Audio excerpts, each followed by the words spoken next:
Air red sirens, आसमान में missiles और एक ही रात में अमेरिका के दो सबसे बड़े एलाइज पर अटैक हुआ है।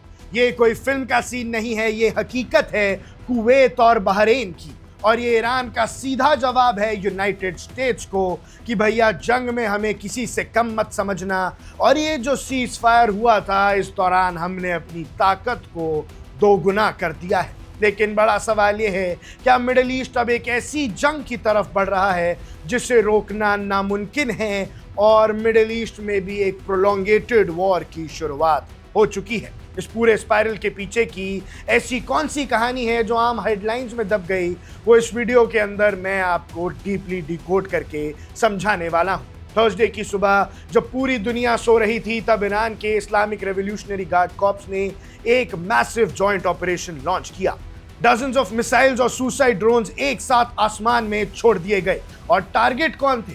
कुवैत और बहरीन में मौजूद यूएस के मिलिट्री बेसिस। ईरान का दावा है कि उन्होंने अली अल सलीम एयरबेस, कैंप अरिफजान, शेख ईसा एयरबेस और सबसे इंपॉर्टेंट बहरीन में मौजूद यूएस 5th फ्लीट के हेडक्वार्टर्स को टारगेट किया है। इतना ही नहीं, तेहरान ने यह भी दावा किया है कि उन्होंने अमेरिका के बहुत ही एडवांस्ड MQ-9 रीपर ड्रोन्स को भी आसमान में मार गिराया है। जब ये अटैक्स हुए तो कुवैत और बहरीन के शहरों में सिर्फ एयर रेड सायरन्स की आवाज गूंजी है। कुवैत की मिलिट्री ने जल्दी में एयर डिफेंसिव सिस्टम्स को एक्टिवेट किया ताकि इनकमिंग मिसाइल्स को हवा में ही डिस्ट्रॉय किया जा सके।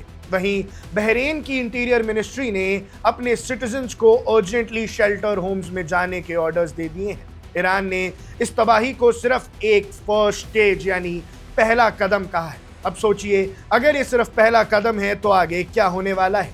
ये पूरी लड़ाई अचानक एक रात में शुरू नहीं हुई है। इसके पीछे एक बहुत ही गहरा टिट फॉर टैट स्पाइरल है।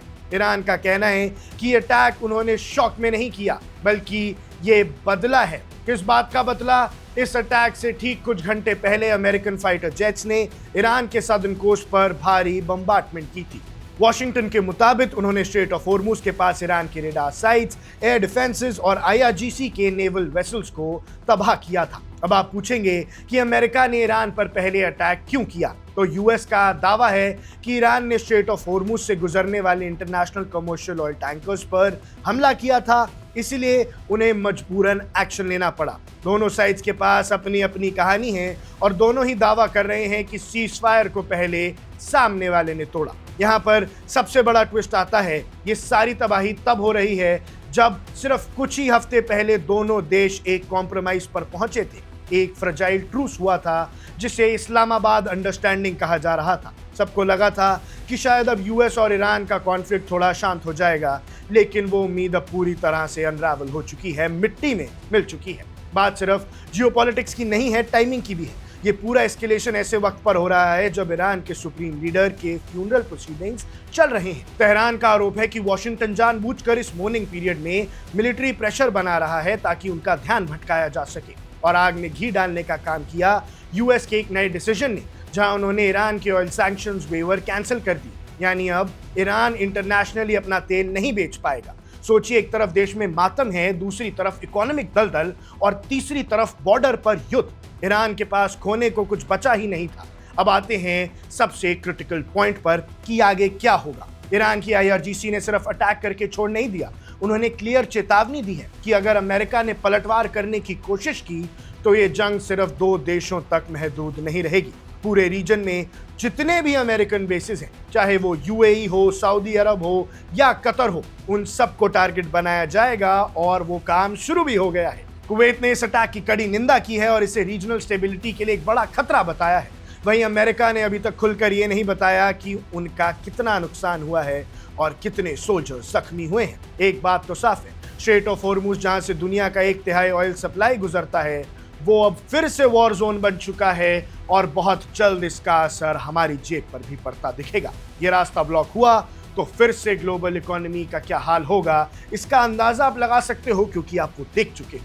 अब तक किसी थर्ड पार्टी या इंडिपेंडेंट सोर्स ने कंफर्म नहीं किया कि फिजिकली कितनी तबाहियां हुई हैं, लेकिन फिजिकल डैमेज से ज्यादा यहां डिप्लोमेटिक डैमेज हुआ है। जो गल्फ रीजन बहुत शांत लग रहा था, वो अब एक बार फिर से जंग की आग में झुलस रहा है जिसे बुझाना इस बार किसी के बस में नहीं है। अब क्या अमेरिका चुप बैठेगा? भैया, उसके बेसिस पर हमला हुआ है या फिर एक नया और भयानक काउंटर अटैक देखने को मिलेगा? ये आने वाला कुछ वक्त हमें बता देगा, आने वाले कुछ घंटे हमें बता देंगे, क्योंकि डोनाल्ड ट्रंप ने भी साफ शब्दों में कह दिया था कि सीज फायर अब खत्म है। ईरान के लोगों को उन्होंने बेवकूफ़ तक कह दिया और ये तक मान लिया कि उनका असैसिनेशन कभी भी हो सकता है। ट्रंप के मन में डर है, लेकिन अब जंग से भागने का कोई रास्ता दिख ही नहीं रहा है। दोनों देशों ने समझौते की डोर पकड़ते पकड़ते छोड़ दी और इस जंग को फिर से उजागर कर दिया। ऐसे में आपकी जो भी राय है, आपको जो भी लगता है, हमें कमेंट सेक्शन में जरूर बताइएगा। आप देख रहे हैं वन इंडिया, मैं हूं आकुश Kaushik. Subscribe to One India and never miss an update. Download the One India app now.